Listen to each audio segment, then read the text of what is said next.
is respectful understanding that each and every worker deserves unconditional respect. And that we might find something wrong in the way they do their jobs, but we shouldn't find something wrong with their humanity. You shall see. You'll see that when we emphasize content to the total exclusion of the manner in which the content is approached, then we have a fuller, more humanistic understanding of how organizational interpersonal relationships should work. You can see that in this kind of context, there's a sense of community. There's no one individual standing alone. You can't get involved in communication by standing alone. There's no communication in a pit of well, in a pit of water. Communication only happens among individuals.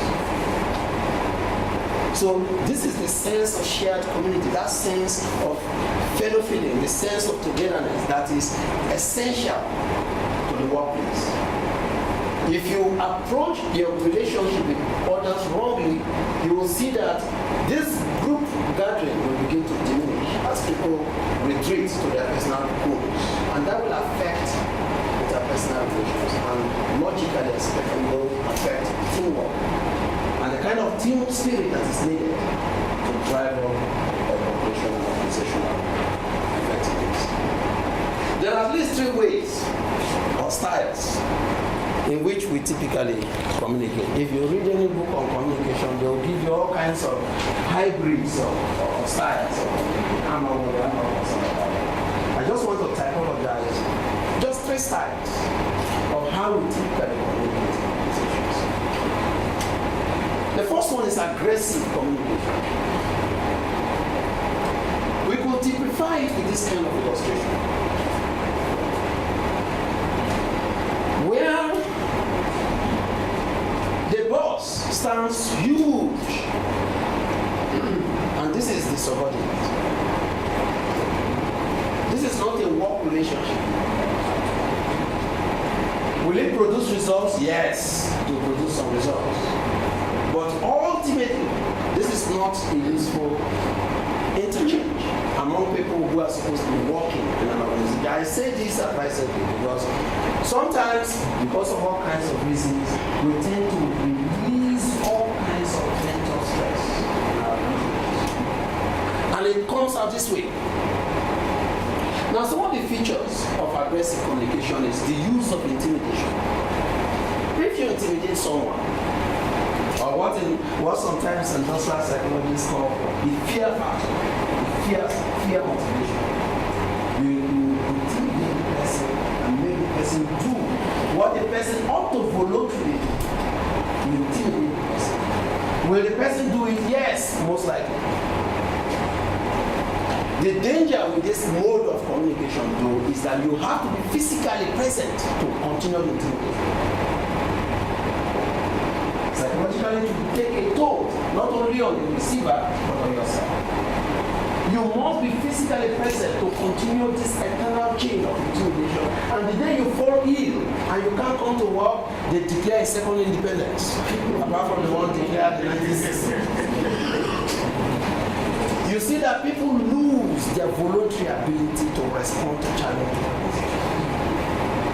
While you are around, though, you can kick people around, you can shout with yourself words, you can do all of these things and intimidate people to produce results. Will they produce results? Yes, but not as human beings, but as people who are made into robots of another person's intention. So the people get intimidated and they produce results. But the day you fall ill, the day you go on leave, the day you suffer some misfortune, even things that they ordinarily or agree is reasonable to do, they will not do. They will want you to come and intimidate them.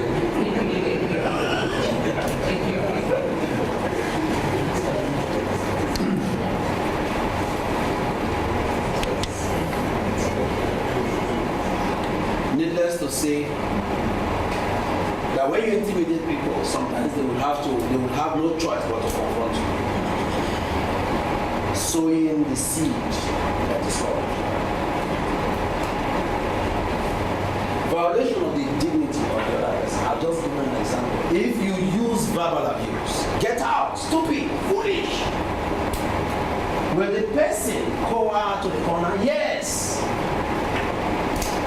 When you violate the person, a person without dignity cannot work in an organization.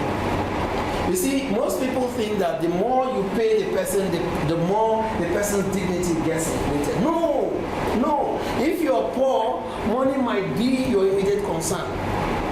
But you get poor sometimes up to a certain stage where all you have is your dignity left. All you have is your dignity left. I studied in a very racially polarized society in South Africa, where Black South Africans were at some point no longer interested in how much they were paid. All they wanted was a recognition of their dignity.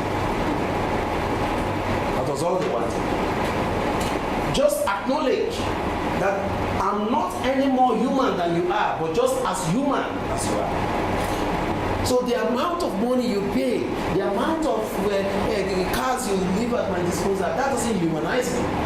What humanizes me is your own simple, irrevocable recognition that I'm just as human as you are. But we don't have to relocate to places like that. Right here, in the way we relate with our bosses, in the way that we relate with our subordinates, we ought to have an unconditional respect for the dignity of the other person. And once you recognize this, the person feels that, yes, I can work with this person. Now, I emphasize this because, for those of you in COTECNA, the kind of work you do, trade certification, you cannot but do the jobs you do except as members of teams.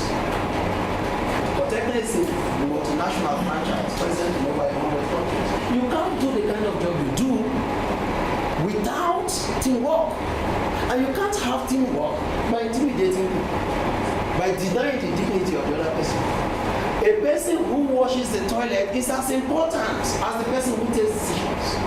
Because after taking the decisions, you may have to use the toilet as a cup.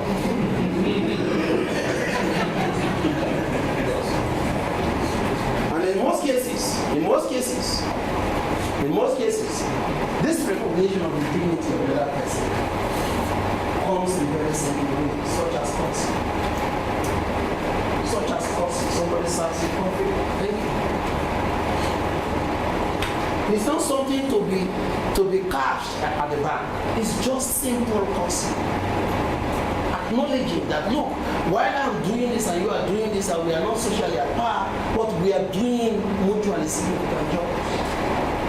That's what it takes. All it takes in most cases. But you see, when intimidation and arrogance stands in the way, what appears to be simple human relations ties itself or ties itself into a knot and becomes a problem. Fear of creativity. A person who is aggressive is inherently, most times they won't accept. A person who is aggressive is organically afraid of change. Because change might shake your place a bit. Change might make the subordinate appear more knowledgeable. With the advent of technology, a person doesn't even have to have fantastic shining degrees in order to have technical competence. Sometimes, some of us have all kinds of funny sounding degrees, but the person who will teach you certain computer applications, maybe somebody who doesn't even have those kind of very good degrees, maybe somebody who possibly hasn't even left his neighborhood, but has learned the technical skill. If you are aggressive, the approach of creative and innovative ideas tends for you to be a challenge. An aggressive person is a weak person because aggressiveness itself is a form of weakness. If you study a bit of psychology, we tend to want to externalize our frustrations. We want to reassure ourselves that we are in authority. If you want to reassure yourself of your authoritative position all the time, then something is wrong. Something is wrong. Those who are always aggressive fear creativity and innovation by others because they think that the power dynamics is about to shift. So let me shout this person down before even the person has a chance. share here. Now, you can imagine what, on a wider scale, this will do to creativity in your organization. People will simply want to fall in line. And yet innovation means to fall out of line. And if you want to make an impact in the industry, you must fall out of line of conventional thinking. If you go to some universities and Harvard, Stanford, and elsewhere, there are all kinds of characters teaching that. All kinds of people teaching that. But the university culture allows eccentricity, because eccentricity is the very zone of creativity. Allow them. Don't fence them in. We need to understand the pitfalls of aggressive communication.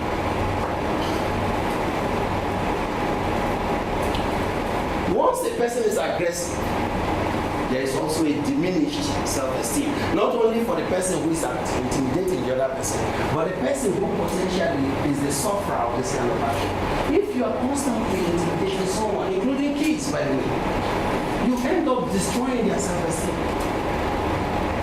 You end up destroying their self-esteem. And I think that ultimately this is an unworkable approach. Again, look at an interesting society like the US or even South Africa, where for decades blacks were kept down. You consign them to certain sections of society.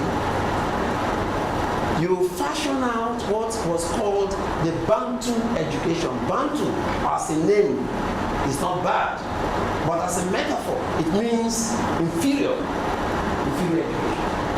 And you do this over decades, both psychologically and intellectually, subjugating a certain number of people. You do that, you diminish their self-esteem. But when the table turns in 1994, and these same people have got to lead the country,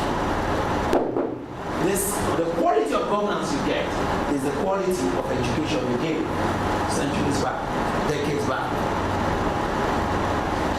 People, do you get the point I'm trying to make? The same thing with organizations. If you intimidate a person to the point of losing the person's individuality, that person cannot stand before people behind outside of the organization to represent you. You would have diminished the person's self-esteem. The person can no longer think creatively.